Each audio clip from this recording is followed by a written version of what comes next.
복된 주일입니다. 오늘도 이 자리에 함께 예배드리는 여러분 모두에게, 그리고 유튜브를 통해서 이 말씀을 접하며 예배드리는 여러분들에게 하나님의 말씀에 크신 은혜가 임하시기를 축복합니다. 오늘부터는 저희들이 어떻게 보면 저희들의 신앙의 삶에서 중요한 말씀들이 너무 많지만, 오늘은 그 핵심 중의 핵심인 구원에 대한 이야기를 계속 해보려고 합니다.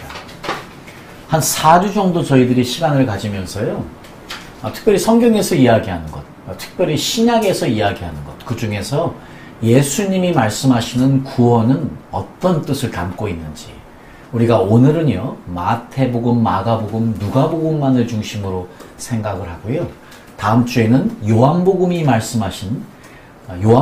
말씀하시는 구원은 무엇인가를 저희가 생각해보고, 그 다음에는 사도 바울이 이야기하는 구원은 어떤 것인지를 다시 바라보고요. 그리고 사도 베드로와 사도 요한이 이야기하는 또 구원은 어떤 것인지를 좀 순차적으로 성경에 있는 말씀을 그대로 우리가 좀 이해해 보면서 구원을 이야기하려고 합니다. 저도 오랫동안 신학을 공부하고 성경을 보면서 구원에 대한 것들을 잘 정리하기를 원하는데, 이게 참 쉬운 일은 아닙니다, 여러분. 우리가 교회에서 그냥 일반적으로 알고 있는 그런 간단한 수학 공식 같은 구원론을 여러분이 여전히 믿고 있고 그것으로 만족하고 있다면 여러분 큰 실수하는 것입니다. 왜냐하면 성경은요, 우리에게 구원에 대해서 너무 많은 다양한 이야기들을 해주고 있기 때문인데요. 우리가 그래서 가능하다면 최대한 많은 생각들을 가지고 잘 이것을 정리하는 것이 너무 필요한데, 안타깝게도요, 이 세상의 어느 신학자도 성경에서 이야기하는 구원을 한마디로 정리할 수 있는 사람은 없습니다. 만약 어떤 분이 그것을 한마디로 정의해서 여러분에게 알려준다면 그분은 정말 상무식한 자입니다. 성경에 나오는 그 많은 이야기들을 어떻게 한마디로 정리할 수 있습니까? 절대 그럴 수 없습니다. 그래서 오늘 저희는 성경에 나오는 그 말씀들 하나하나를 있는 그대로 받아들이며 그리고 이해하는 훈련을 저와 함께 해봤으면 좋겠습니다. 특별히 구원에 대해서 개인적으로 아니면 교파적으로 그리고 교단적으로 또 교회 목사님에 따라서 우리가 다양한 견해들을 가지고 있거든요. 그리고 그것을 고수하기 원하고요. 그래서 때로는 우리가 예수님이 말씀하신 가르침들의 일부를 아예 무시하거나 아니면 모른 척하거나 아니면 자기가 원하는 뜻에 맞춰서 재해석하는 이런 실수들이 참 우리 교회에 많은 것 같아서 안타깝습니다. 그렇다고 제가 여러분들에게요, 제가 뭘 안다고 말씀드리는 게 아니고, 저는 그냥 성경에 나오는 그 이야기들을 있는 그대로 말씀드려서 여러분이 잘 정리할 수 있도록 조금은 도움이 될 수 있지 않을까 하는 의미에서 4주 동안 이런 말씀들을 가지고 구원에 대한 것들을 우리가 좀 생각해 보려고 하는데요. 먼저 우리 구약에 나오는 구원, 사실 이게 한마디로 정리하기가 쉽진 않지만 그래도 간단하게 잠깐 말씀드리면요, 구약에서 구원을 이야기하는 단어가 가알이라는 단어입니다. 우리 박 목사님이 고엘에 대한 이야기들을 계속 중요한 얘기를 하셨는데, 사실 고엘은 가알에서 나온 분사 형태인데 그렇습니다. 이 지금 성경 구약에서 이야기하는 구원은 이 가알이라는 이 히브리어로 계속해서 언급이 되고 있는데요. 이것은 이 가족법의 기원을 둔 개념입니다. 하나님과의 우리와의 관계가 마치 가족처럼 피로 엮여 있어서 절대적으로 해야만 되는 것이에요. 그래서 하나님은 그 자손인 이스라엘을 어떤 대가를 지불을 하고서라도 해방시켜 주겠다 하는 것이죠. 자유케 하겠다 하는 것이고 구원시키겠다는 것이고요. 그래서 이 가알이라는 단어가 하나님은 이스라엘을 선택하고 계약관계를 맺었기 때문에 하나님이 어떤 희생을, 어떤 대가를 치르시더라도 반드시 구원하시겠다는 필연적인 개념을 내포하고 있는 것이 구약에서 나오는 유일한 구원과 관련된 단어인 가알이 가지고 있는 의미입니다.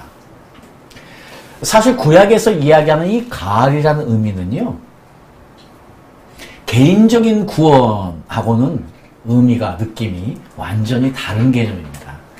구약에서 이야기하는 이 구원이라는 개념은 전체적이고 통합적이고 공동체적인 개념인 것이지요.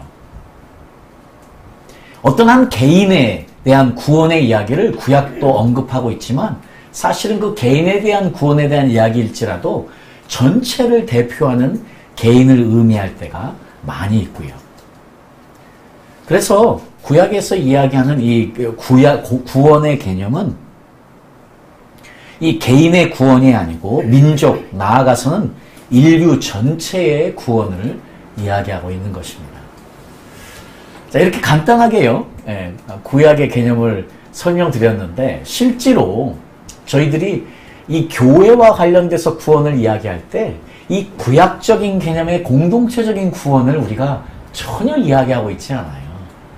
그래서 그동안 우리는 그 서양 신학의 영향 때문에 너무 개인 구원에 집중돼 있어서 사실은 저희들이 회복돼야 될 중요한 복음적이고 신학적이고 말씀적인 개념이 이 공동체적인 구원의 개념이거든요. 교회가 함께 구원받는 것.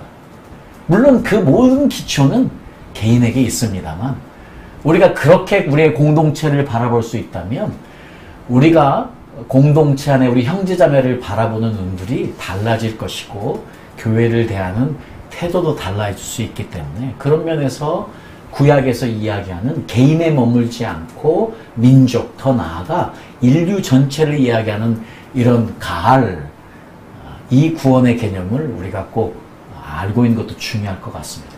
이것이 사실은 교회에 그대로 넘어온 것이 신약적인 개념이기도 하고요. 자, 그래서 이제 오늘은요, 저희들이 마태, 마가, 누가를 중심으로 예수님께서 이야기하는 구원을 좀 정리해 보려고 하는데요. 제가 그래서 아주 간단하게 계속 예수님이 말씀하신 말씀들을 가지고 정리를 좀 해봤습니다. 그래서 첫 번째 이 말씀입니다.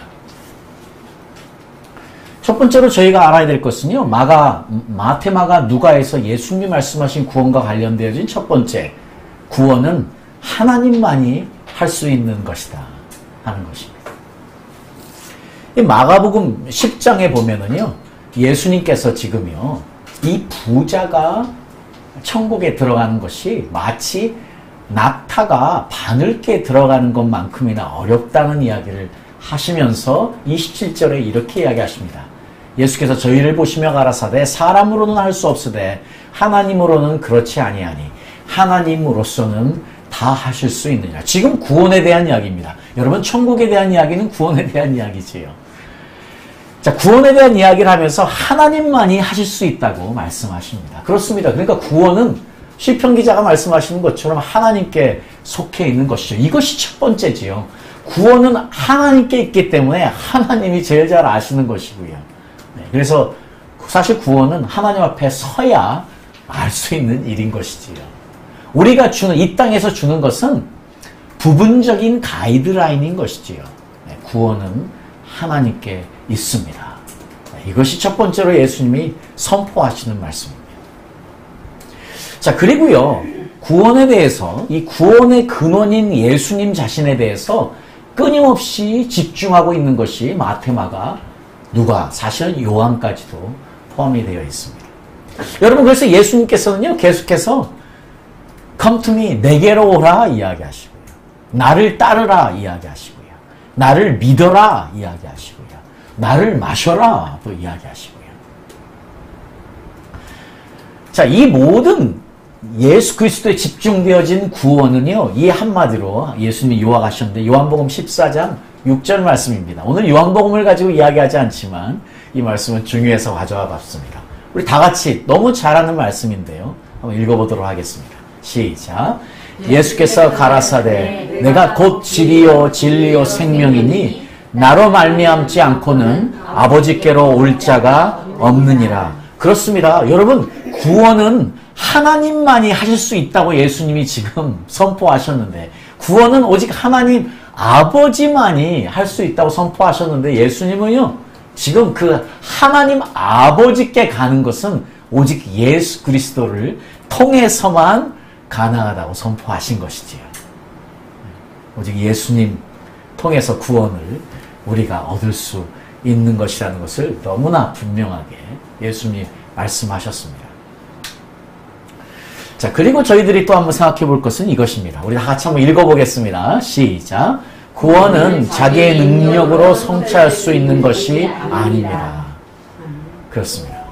마가복음 8장 35절에 예수님이 이렇게 말씀하십니다. 누구든지 제 목숨을 구원코자 하면 잃을 것이요.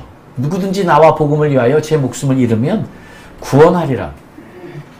지금 구원을요, 우리의 능력으로 성취할 수 없다는 말씀인데, 왜냐하면 우리가 스스로 우리를 구하려고 해서는 결코 얻을 수 없다는 것입니다. 자, 그런 것처럼 구원도 역시요, 우리가 그것을 얻으려고 해서 얻는 게 결단코 아닌 것이지요. 우리가 할 수 있는 일은 굉장히 제한되어 있습니다. 하나님 아버지께 가는 것. 누구를 통해서? 예수님을 통해서. 이것이 구원인 것이지요. 자, 그러면서요, 또 예수님은 이렇게 구원에 대해서도 이야기하십니다. 다 같이 한번 읽어보겠습니다. 시작. 구원은 미래적입니다. 그래서 끝까지 견디어 나갈 것을 권면합니다. 그렇습니다. 그래서 마가복음 13장 13절에요. 이렇게 말씀하십니다. 또 너희가 내 이름을 인하여 모든 사람에게 미움을 받을 것이나 나중까지 견디는 자는 구원을 얻으리라. 자, 우리가 구원받기 위해서 예수님께서 말씀하시는 것은요, 끝까지 견디는 것을, 인내하는 것을 말씀하고 있습니다. 오늘 아침에 저희 막내가 원래 그렇게 일찍 일어나지 않는데 일부러 우리들에게, 저희들에게 기쁜 이야기를 하려고 아침에 일어나서 이 이야기를 하는 거예요. 어제 이제 저희 막내가 다음 주에 이제 돌아오는 목요일에 영국에 돌아가는데, 지금 계속해서 예배했던 그 공동체에서 함께 식사를 했나 봅니다. 특별히 5명이 함께 가서 남자 형제들이 같이 식사를 했는데, 그 사장님이 그 감사하다고 복권을 한 장씩 준 겁니다. 복권을. 그런데 어저께가 그 복권이 발표되는 날인데요. 여러분 놀랍게도 3등에 당첨이 됐답니다. 그 130만 원이나 받은 거예요. 그래서 3명이 11조를 하고 남은 돈을 남으니까 5명이 11조를 하고 남는 돈 24만 원이니까 얼마를 받는다고 저희 아들이 기뻐서 오늘 아침에 저희 집안에 경사가 났습니다. 저희 집에 로또가 되느니 무슨 이런 거 되면 한 번도 맞은 적이 없고 한 번도 당첨된 적이 없는데 어쨌든 큰 경사가 집안에 났습니다. 여러분, 오늘 지금 예수님의 이 말씀은요, 구원은 로또가 아닙니다. 구원은 복권이 아니에요. 구원은 끝까지 인내하는 자, 견디는 자가 얻는 것이 구원이라는 말씀을 지금 예수님이 하시고 계십니다.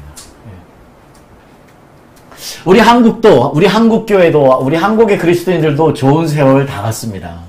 60년대, 70년대, 80년대, 90년대까지만 해도 교회가 그래도 인정받고 그리스도인들이 인정받던 시대에 살았었는데요. 이제 더 이상 우리는 그런 시대에 살지 못합니다. 손가락질 받는 시대, 우습게 여김을 받는 시대, 그리고 그것도 모자라 미움까지 받는 시대를 벌써 우리가 살고 있지 않습니까? 안타깝게도 이것은 한국만의 이야기가 아니고요. 지금 온 세계에서 일어나고 있는 일입니다. 지금 많은 선교사님들이 굉장한 어려움을 당하는 지역, 그런 나라들이 상당히 많습니다. 특별히 이 마지막 때를 맞이해서 아마 이런 일들이 더 심해질 텐데요. 우리가 이 마지막 때를 살아가는 저희들에게 예수님께서 무엇보다 중요한 것, 끝까지 견디는 자, 끝까지 견디는 자는 구원을 얻으리라고 말씀하시네요. 자, 여기에 그치지 않고 예수님은 더 말씀하십니다. 다 같이 한번 읽어보도록 하겠습니다. 자, 시작. 구원은 미래적입니다. 그래서 끝까지 준비하며 기다려야 합니다. 그렇습니다. 견디고 이기는 것만큼이나 중요한 것이요, 준비하고 기다리는 것입니다. 그래서 마태복음 25장 제가 벌써 여러 번 이 예화들을 말씀드렸지만은요, 다시 한번 또 말씀드립니다. 마태복음 25장에 자, 열처녀 비유를 가지고 말씀하십니다. 이 마지막 때에 정말 구원을 준비하는 자, 천국에 들어가는 자. 자, 우리가 하나님의 말씀을 볼 때요, 구원을 이해할 때 자꾸 구원이라는 직접적인 단어만 있는 것, 말씀들을 생각하지만 그렇지 않지요, 사실은요. 천국에 대한 이야기가 곧 구원에 대한 이야기고요. 요한복음을 보면 이제 알 수 있지만 영생에 대한 이야기가 구원이고요. 생명, 그 단어 자체가 구원이고요. 그래서 모든 것이 다 통합되고 연결되어 있는 것 아니겠습니까? 오늘 지금 구원에 대한 이야기를 마태복음 25장에 천국의 비유를 말씀하셔서 하신 첫 번째가 바로 열처녀 비유 아니겠습니까? 우리는 어찌하든지 지혜로운 다섯 처녀처럼 잘 준비하고 살아야 되겠습니다. 그런데 이 모든 열처녀가요, 다 잤습니다. 자지 않은 게 아니에요. 다 자고 있었습니다. 중요한 것은요, 준비되어 있다는 것이죠. 자, 무엇을 이야기할까요? 저는 이 지혜로운 다섯 처녀가 이 신랑을 어떤 의미에서 기다렸길래 그것이 지혜롭다고 했을까요? 저는 기다렸다고 생각을 합니다. 기다린 사람이었습니다. 신랑을 정말로 기다린 사람이었다고 저는 생각해 보고 싶습니다. 오늘날 한국교회에 와서요, 이 질문을 한다면 당신은 예수님을 기다리십니까? 당신은 예수님 오심을 정말로 기다리며 사십니까? 하면 과연 예배드리는 교회 교인들 중에서 몇 명이나 정말 아멘 할까요? 우리가 전부 이 질문을 하면 아마 아멘 할 겁니다. 그러나 실제로 정말 기다리십니까? 정말로요? 많은 분들이 아마 예스라고 답변하지 못하실 것 같아요. 왜냐하면 이 땅에 지금 우리의 삶이 그렇게 만들지 않기 때문이죠. 이 땅에 살아서 이 땅에서 우리가 누리는 것들이 우리에게 그렇게 간절히 주님을 찾고 기다리게 하지 않기 때문입니다. 실제로 어려운 지역에, 그리고 박해가 많은 곳에, 그리고 가난한 나라에 가면 갈수록요, 무엇이 강해지냐면 종교성이 강해집니다. 그래서 신앙적인 이야기로 하면은요, 주님 오시는 것을 간절히 기다립니다. 저희들도요, 오늘날 저희들이 살고 있는 이 사회는 저희들에게 주님을 간절히 기다리도록 만들지 않는 사회입니다. 그래서 어찌하든지 우리가 편안한 삶을 살기를 원하는 사회예요. 그것이 사탄의 계략이고요. 그 모든 일들은요, 우리에게 무엇을 하느냐? 지혜로운 다섯 처녀가 되지 못하게 하는 것입니다. 기다리지 않게 만드는 것이에요. 그 간절한 재림신앙을 우리에게 뺏어가는 것이에요. 그것이 이 세상입니다.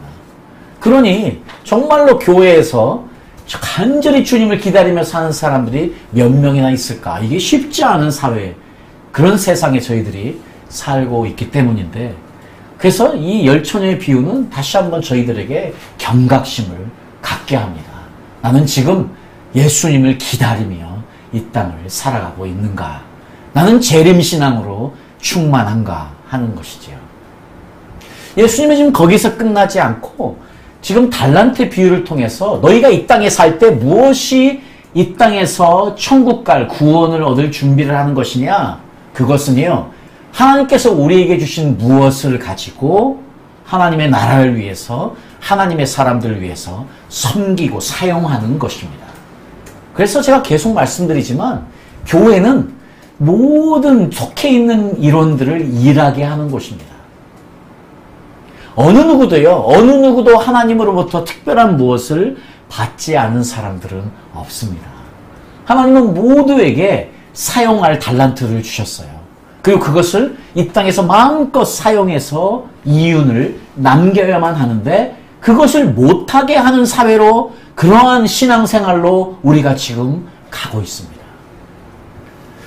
자, 특별히 제가 큰 교회를 뭐라고 하는 게 아니고요. 네. 그러나 왜 큰 교회에 갑니까? 왜 큰 교회에 가서 신앙생활을 하기 원합니까?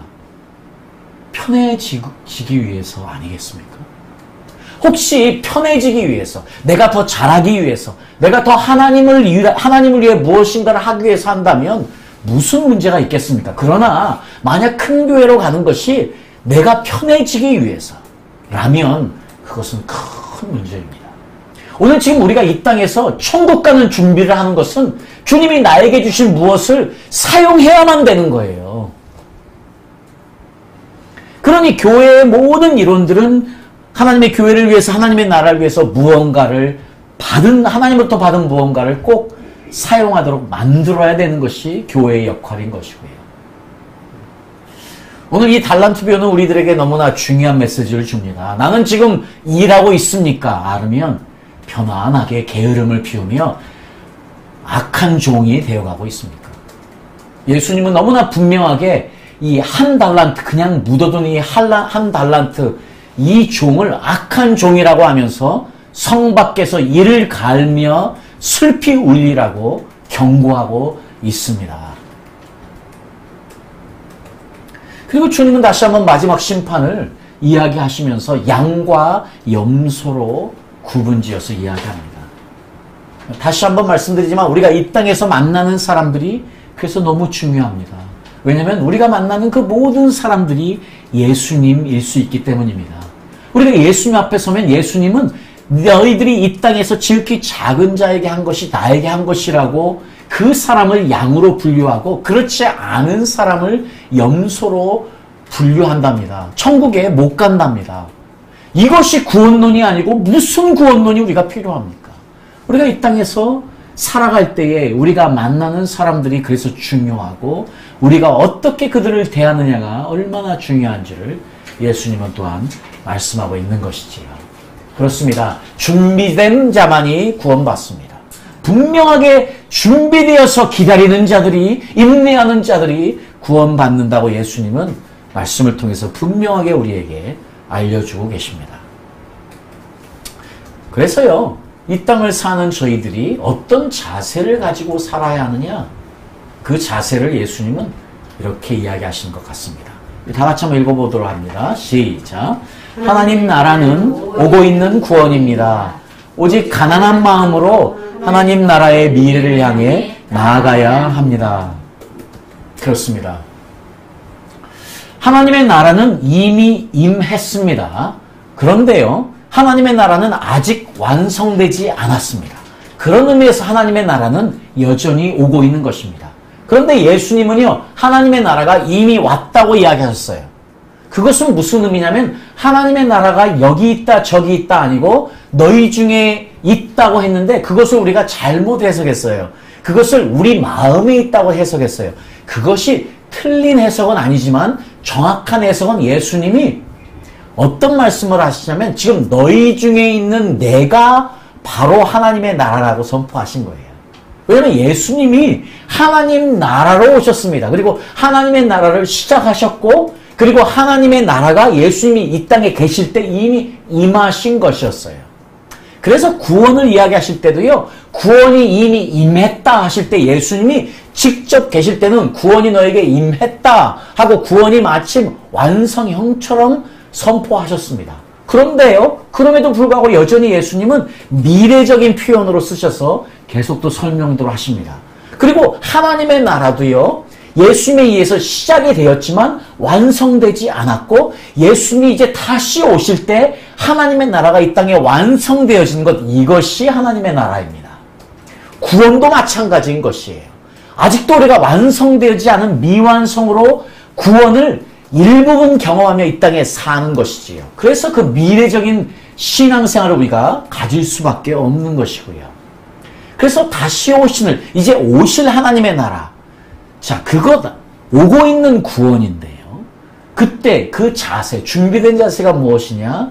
오직 가난한 마음으로 하나님 나라를 향해 나아가는 것. 이것이 바로요, 예수님께서 마태복음 5장에 말씀하시는 바로 우리가 잘 알고 있는 산상수훈입니다. 심령이 가난한 자는 복이 있나니 천국이 저희 것이며. 지금 산상수훈을 통해서 우리가 이 땅에 어떠한 자세로 이 땅을 살아가야 될 것인가를 예수님이 이렇게 말씀하신 것이에요. 심령이 가난한 자, 애통하는 자, 온유한 자, 의에 줄인 자, 긍휼히 여기는 자, 마음이 정결한 자, 화평케 하는 자, 의를 위해 핍박받는 자가 되는 것. 이것이 바로 천국 갈 준비를 하는 사람들의 삶의 자세입니다. 이 땅에서. 자, 오늘 이 말씀들 하나하나를 우리가 다 생각해 볼 수 없지만 제일 먼저 예수님이 언급하신 심령이 가난한 자는 복이 있나니 천국이 저희 것입니다. 이 말씀은 제가 좀 이야기를 해야 되겠습니다. 여러분, 계속해서 제가 여러 번 말씀드렸지만 천국은요, 어떤 자만이 갑니까? 마음이 가난한 자만이 갑니다. 마음이 가난한 자로 가득 차 있는 것이 천국입니다. 이것은 예수님이 너무나 분명하게 말씀하시는 진리이기 때문인 것이지요. 자, 이 말씀을요, 가지고요, 우리가 한 말씀을 더 보면 마태복음 18장 1절, 17절에 예수님이 지금 어린아이에 대해서 천국에서 누가 큽니까? 지금 제자들이 질문을 했을 때요, 예수님이 한 아이를 불러놓고 그 제자들 가운데 세우시고 3절에 이렇게 말씀하십니다. 가라사대 진실로 너희에게 이르노니 너희가 돌이켜 어린 아이들과 같이 되지 아니하면 결단코 천국에 들어가지 못하리라. 지금 천국은요, 어린아이만이 들어가는 것입니다. 어린아이 같이 되지 않으면 결단코 들어갈 수 없다고 예수님이 결단코예요. Never ever. 절대 들어갈 수 없어요. 어린아이 같지 않으면 절대 들어갈 수 없습니다. 여러분, 제가 요즘 계속해서 말씀 가운데서 여러분에게 설명드린 테크논, 여기 지금 예수님이 쓰신 단어가 테크논이에요. 아버지를 전적으로 의지하는 자. 그 어린아이예요. 그냥 어린아이같이 철딱선이 없는 것이 아니고 지금 네피오스 같은 철딱선이 없는 그리스도인이 들어가는 것이 아니에요. 테크논, 아버지를 전적으로 의지하는 자. 아버지를 전적으로 의지하는 사람이 누구입니까? 그것이 바로 마음 가난한 사람이에요. 마음 가난한 사람은 내가 혼자 이 땅에 살 수 없어서 아버지 없이 살 수 없습니다. 주님 없이 살 수 없습니다. 하고 그분만을 의지하고 사는 사람. 이것이 마음 가난한 사람인데 바로 그 사람이 어린아이와 같은 사람이고 바로 그 사람이 천국에 갈 사람입니다.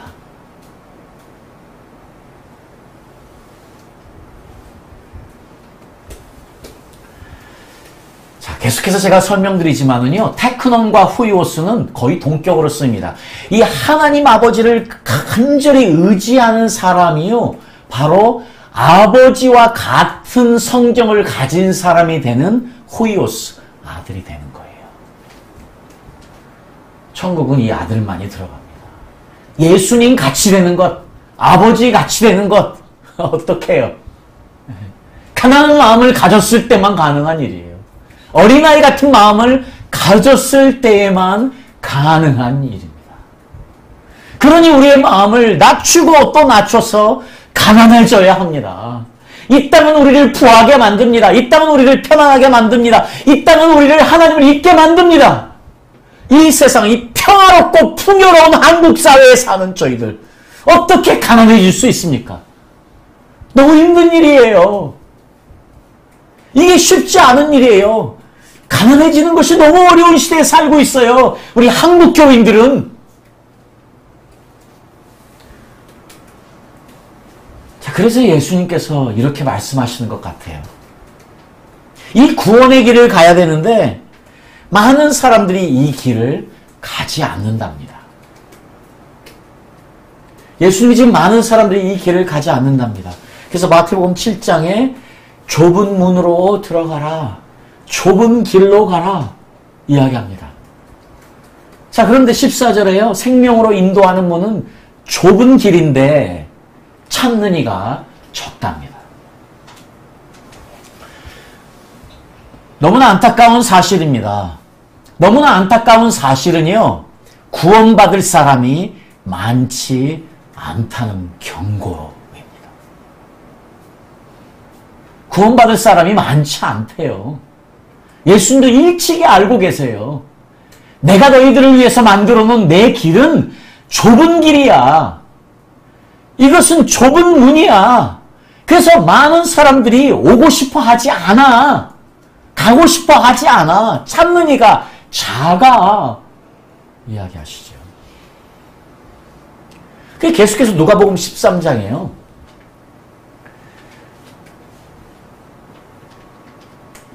23절에 어떤 사람이 이렇게 예수님께 묻습니다. 주여, 구원을 얻는 자가 적으니까. 벌써 예수님의 이 말씀을 통해서 구원을 얻을 자가 적다는 것을 이 사람은 알았어요. 그래서 묻습니다. 구원 얻을 자가 적으니까. 예수님이 이렇게 말씀하십니다. 24절에 좁은 문으로 들어가기를 힘써라. 내가 너희에게 이르노니 들어가기를 구하여도 못하는 자가 많으니라. 자, 들어가기를 구하여도, 들어가기를 원하여도 못 들어가는 자가 많답니다. 자, 예수님의 구원은 좁은 문이에요. 지금 예수님은 상급에 대한 이야기를 하시는 게 아니에요. 예수님 지금 상급에 대한 이야기를 하신 게 아니에요. 지금 구원에 대한 이야기인데 그것을 좁은 문이랍니다. 어려운 문이랍니다.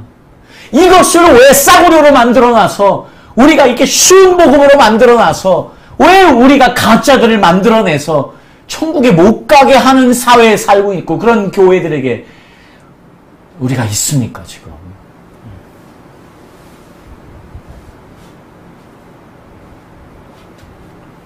자, 그래서요, 예수님께서 지금 이것을 오는 자가 적다는 이유가 이 시작이 어렵기 때문이에요.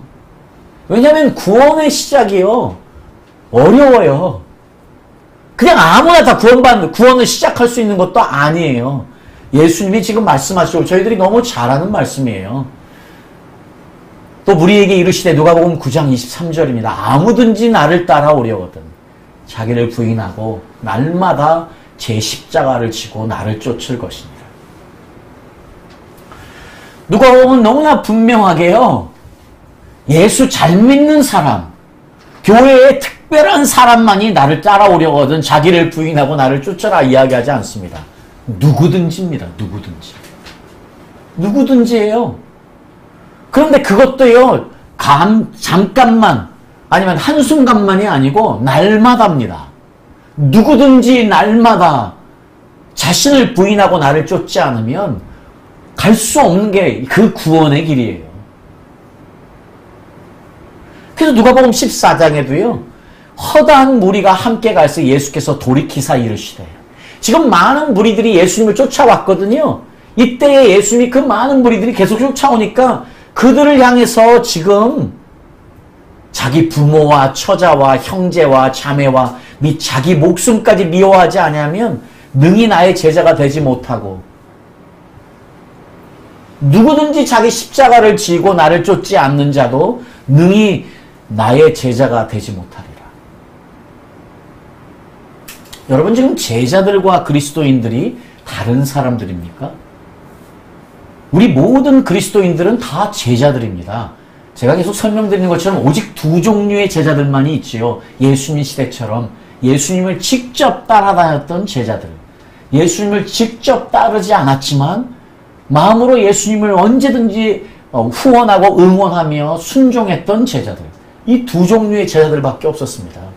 오늘날도 예수님을 믿는 모든 사람들은 다 똑같은 제자들인 것이지요. 지금 예수님이 이 제자 되길 원해서, 예수님의 가르침을 듣기 원해서, 예수님의 기적을 보기 원해서 예수님을 따르는 그 많은 무리들을 보면서 다시 한번 이야기하는 거예요. 그들을 향해 경고하는 거예요. 누구든지 나를 따라오려거든. 너희 중에, 지금 제자들을 향해 하는 이야기가 아니에요. 누구든지 군중들을 향해 하는 이야기입니다. 누구든지 나를 따라오려거든 자기 십자가를 지고 나를 쫓지 않는 자는 나의 제자가 되지 못한다.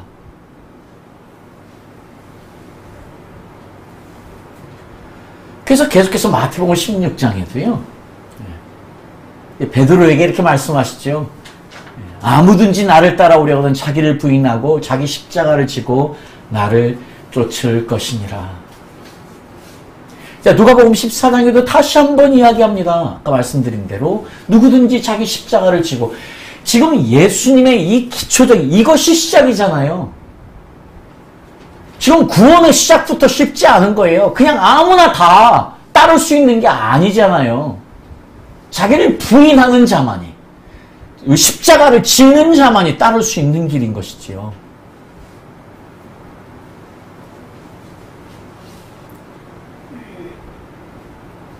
자, 마가복음 10장에도요, 베드로가 이렇게 이야기합니다. 우리가 모든 것을 버리고 주를 쫓았나이다 하고 이야기하니까 예수님께서 지금 다시 한번 이야기하십니다. 나와 및 복음을 위하여 집이나 형제나 자매나 어미나 아비나 자식이나 전토를 벌인 자는 금세에 있어 집과 형제와 자매와 모친과 자식과 전토를 100배나 받되 핍박을 겸하여 받고 내세에 영생을 받지 못할 자가 없느니라.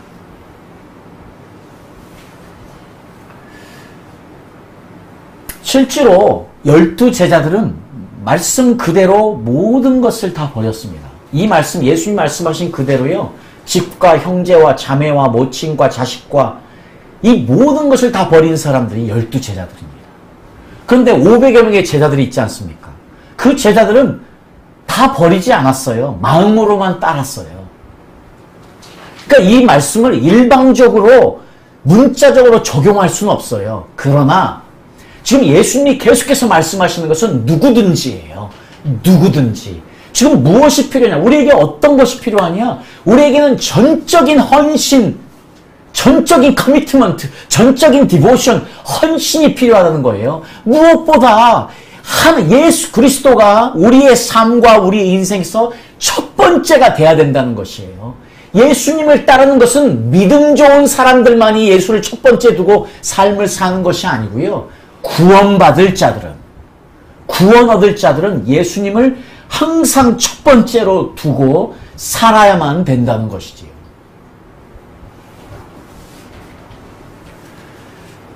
자, 지금까지 제가 여러 설교를 통해서 이 말씀들을 이미 자주 말씀드린 것입니다. 오늘 저는 그 말씀들을 마태, 마가, 누가복음을 통해서 그냥 정리해드린 것뿐이에요. 그러나 이 말씀을 예수님은 지금 구원과 직접적으로 연관시켜서 우리에게 이야기하지 않습니까? 지금 이 구원과 관련된 마태, 마가, 누가의 이 말씀들을 보면 오늘날 내 신앙의 모습을 볼 수 있습니다. 오늘날 우리 교회의 모습을 볼 수 있습니다. 오늘 지금 왜 우리 교회가 죽어가느냐? 왜 한국교회가 죽어가느냐? 자, 어떤 분, 저도 이렇게 세 가지로 정리하고 싶습니다. 먼저는 이제 교회가요, 더 이상 죄를 이야기하지 않습니다. 두 번째는요, 교회가 더 이상 자기 부인을 이야기하지 않습니다. 그리고 교회는 더 이상 기도하지 않습니다. 그러니 죽지요. 자, 그런데 이 이야기는 뭐냐면 지금 교회가 더 이상 죄를 이야기하지 않고 자기 부인을 이야기하지 않고 기도를 강조하지 않는다면 결국은 무엇이냐면 구원으로부터 멀어지게 하는 것이에요. 준비시키는 자가 아닙니다. 적어도 마태, 마가, 누가에서 예수님이 말씀하시는 구원은 이것이에요. 저는 지금 예수님의 말씀에 더하거나 빼지 않고 있는 모습, 말씀 그대로 전했습니다. 이것이 구원이지 않습니까? 이것이 복음이지 않습니까? 누가 이 말씀을 제합니까? 누가 이 말씀을 재해석해가지고 자기의 마음대로 만들어 놓습니까? 그럴 수 없습니다. 예수님의 이 말씀은 누구든지 이해할 수 있는 아주 평이한 말씀으로 주신 말씀들입니다. 그대로 이해하고 그대로 받아들이고 그대로 실천하고 살아야만 되는 것이지요. 오늘 이 마태, 마가, 누가에서 이야기한 구원과 관련된 예수님의 말씀을 우리가 문자적으로 받아들이며 문자적으로 실천하여서 천국에서 만날 수 있는 저희 모두 될 수 있기를 예수님의 이름으로 축복합니다. 아멘.